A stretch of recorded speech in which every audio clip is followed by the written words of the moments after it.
ప్రముఖ తెలుగు పారిశ్రామికవేత్త వెల్జాన్ గ్రూప్ సంస్థల అధినేత 86 ఏళ్ల వెలమాటి చంద్రశేఖర్ జనార్దన్ రావు తన మనవడి చేతిలో దారుణ హత్యకు గురయ్యారు. హైదరాబాద్ నగరంలోని సోమాజిగూడలో ఈ ఘటన చోటు చేసుకోగా నిందితుడిని పోలీసులు అరెస్ట్ చేశారు.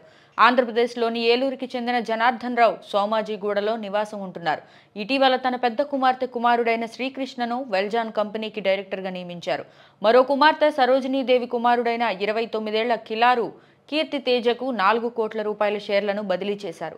అయినప్పటికీ కొన్ని రోజులుగా తాత మనవడి మధ్య ఆస్తుల కోసం గొడవలు జరుగుతున్నాయి. ఇంటికి వచ్చిన కీర్తి తేజ ఆస్తి పంపకాల విషయంలో తాతతో మళ్లీ వాగ్వాదానికి దిగాడు.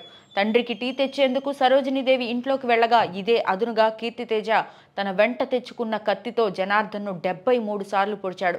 అరుపులు కేకలు విన్న సరోజినీదేవి పరుగున వచ్చి కుమారుడిని వారించబోగా ఆమెపైన దాడికి పాల్పడి కత్తితో 4 చోట్ల పొడిచాడు. అక్కడే ఉన్న సెక్యూరిటీ గార్డ్ వీరబాబు వారించేందుకు ప్రయత్నించగా దగ్గరకు రావద్దని హెచ్చరించి అక్కడి నుంచి కీర్తి తేజ పరారయ్యాడు.